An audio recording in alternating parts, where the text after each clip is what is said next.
and welcome to this week's edition of Faces of the Jewellery Quarter. I'm here with Richard. How do you do, Richard? Very well, thank you, Daniel. Yourself? Not too bad, thanks for inviting us in. Richard is the owner, along with his partner Charlie. Hello, Charlie, in the back there. Of White River Diamonds. Now, you're probably thinking, oh, not another jewellery shop. There's too many jewellery shops in the Jewellery Quarter. There's hundreds of jewellery shops. But you're right, there are lots of jewellery shops in the Jewellery Quarter, but every single one is unique. Everybody's independent, and they bring their own sort of different touch to it. So, how long has White River Diamonds been going? White River Diamonds hasn't been going that long. White River Diamonds was only born about 6 months ago. Yeah, newborn. Newborn. We're just we're just getting breastfed at the moment. Just a little baby, but yeah, we've been going about 6 months. I myself have been in the jewellery industry for about 15 years though. So I started as a tea boy. Yeah. 15 years ago making. Are you still the tea boy? I'm still the tea boy. Charlie will still insist on me making the tea. I'd still get to do the cafe. We haven't been offered one so far, but.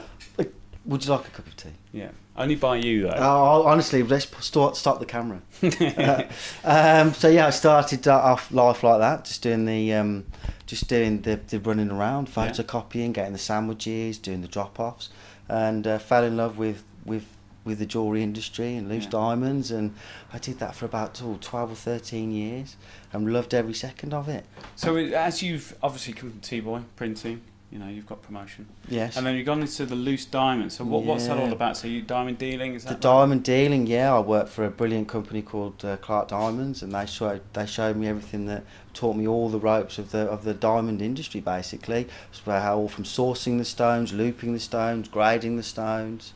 To the point where I developed my own customer base. I go out on the road selling loose diamonds, learning all about the different certification, and I just absolutely fell in love with the jewellery industry. And that's what you still like to focus on. I know you do have some silver jewellery here, but you really want to sort of focus on the diamond jewellery. That's correct. Yeah, we still like to. We do have some silver pieces, but we prefer to do the finer diamond jewellery. Yeah, that's your sort of speciality. That is our speciality. That's you know those inside and out. I do, and because, like I say, through the contacts that I've made, we can source, some pretty good diamonds, some very good diamonds at incredibly good prices. So that's the area that we want to focus on and grow. It is important to know your diamonds because they are pretty expensive. They typically. And not if you get them from White River Diamonds. Though. No.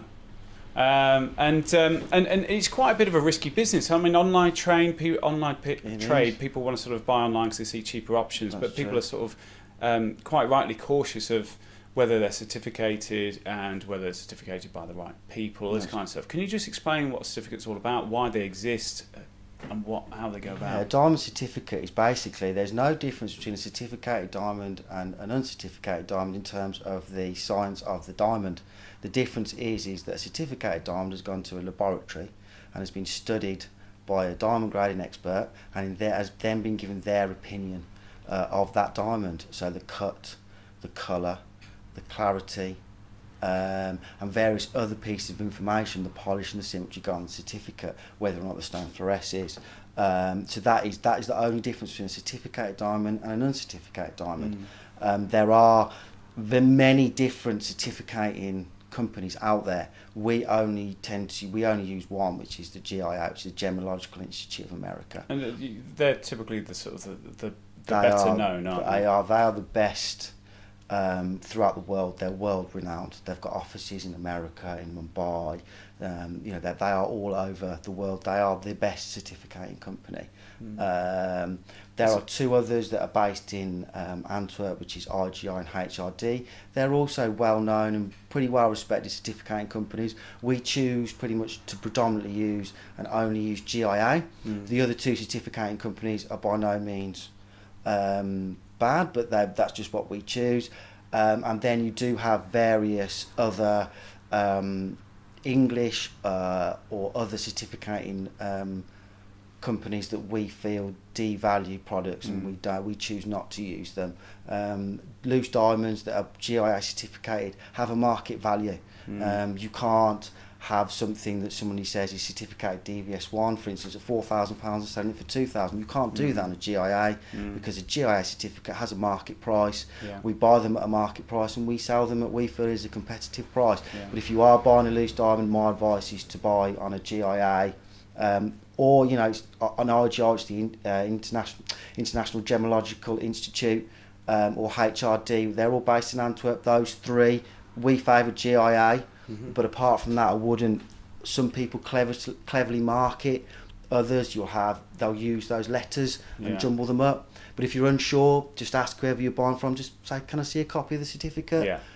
And they should be able to show you. Yeah, and I think it's all about trust, isn't it? It is. And people want to know if they're spending thousands of pounds on a ring for their loved one, that it is what they say it is. Really, that's what it all comes down to. Exactly and GIA seems to be more the sort of the trustworthy. My advice would be, although certificates are important, is don't buy a diamond because of what the piece of paper says. Buy a diamond ring or your loved one's engagement ring because you like the ring. Don't buy it for the piece of paper. Yes, the piece of paper, the certificate is important, but look at the stone, look at the ring. If you buy a TV, do you go to Samsung, I want to see the guarantee? You don't. If you buy a dishwasher, do you ask to see the guarantee? My wife would. Mind you, so would Charlie probably. But that would be my advice. We're all wanting to sell a quality product, but don't get hung up on what the certificate says. Look at the stone. Like if you come into us, we give you the tongs, we give you the loop, you study the stone, we try and show you but diamond's a wonderful thing. Look at it. Look at the stone. Don't look at the piece of paper. Look at the diamond. Yeah. Let the diamond guide your decision. Itself, not what it says on the piece of paper. And then then go from there. Don't buy a diamond because of the piece of paper. Buy it because you want that particular stone. That makes sense. And so it's always been a kind of a dream for you to open up your own store. It has. And what do you feel that you've obviously, again, there's lots of the jewellers out there. I mean, what have you always kind of pictured your own store to be? What are you offering that others may not be in the way that you are? Well, we like to involve our customers with every step of the way of making that jewellery. So obviously, if you buy a piece of stock, we'll explain to you everything we can about that piece of stock. However, if you decide to go down the bespoke route, what we do is we create the CAD image, the computer-aided design image.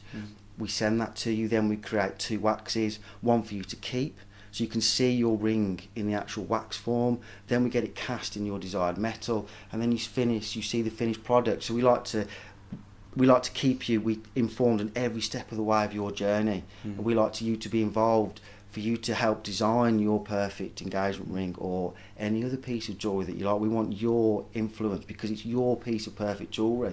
We don't want you to come in and just say, "Oh, that's what I want to see in a few weeks." We'd like to keep you involved, and our customers' input is very important to us. Well, I suppose it's strange, isn't it? Because you probably have one of these engagement rings longer than you probably would your house. You would indeed. So you would think you'd try and put as much effort into, you'd view a house, look around it, go at different times of the week and all the rest of it, and you think people put as much effort into the rings, but often, typically the blokes, we probably don't, let's be fair. But we should. We should, and that's why we try and, so when the lucky ladies get proposed to, the gentleman can show the CAD images, the wax, then the finished ring. So the lucky lady can see all every the thought step, that's gone into it, all the thought, all the feeling. It's an emotional purchase, Plus, she gets the certificate, of course. Of course, the GI. That's the most exciting thing. Yeah, the piece of paper can be framed. Yeah, why not? Well, fair play. And so, obviously, you come from the trade. You've sold a lot of diamonds through the trade, and now you're dealing with customers, happy customers. Do you get a bit more sort of satisfaction from dealing with the actual general public? Definitely. I mean, when you've seen sort of an engagement ring or any piece of jewellery start life, and then you see the customer's reaction at the end, there's no more satisfying feeling than looking at that customer open up the box and just watching their faces light up. It's a great feeling. You get a sense of achievement. Yeah. And like I say, most pieces of jewellery are emotional. There's an emotional attachment, whether it be an engagement ring and a wedding ring, or whether or not we have done before. We've taken pieces of sentimental jewellery and we've melted them down and incorporated them into wedding rings, so they've got a loved one with them. So there's no greater feeling than watching somebody be satisfied and over the moon with a piece of jewellery you've created. It really is a wonderful feeling. So you deal with anybody and everybody, but I'm not sure whether or not we are supposed to say anything about this, but I do realise you do work with the odd celebrity as well, don't you? We do, yes, we do. Yes. We do work with the odd celebrity, and Any name dropping? Oh, I'm not sure I can do that, but Miss Danielle Lloyd's worn a couple of pieces for us. Keep it quiet. And we're looking at working with a couple of others, hopefully in the near future. Yeah. They seem to love our collection, and hopefully, you know, but although we do have celebrity endorsements, it doesn't matter about your budget. You could want to spend £500 or £50,000. You'll get the same service. Preferably £50,000 if anybody's watching. £100,000. But yeah, we offer the same service. So just because if you do see different celebrities of our jewellery, we like to work with people on any budget in any metal for any diamond size. Yeah. It really, you know, we will promise you we'll look after you regardless of your budgets. Fantastic. And if people are looking for you, you're on Vice Street, towards the bottom end near the museum. Strongly suggest you go to the museum after you've purchased your ring. And we'll put all the contact details on the screen now. But Richard. Thank you. Charlie, in the back there. Nice to meet you. Thanks for having us. Absolute pleasure. Thank you very much, Daniel. And we'll speak soon, no doubt. Perfect. And we'll see you next week.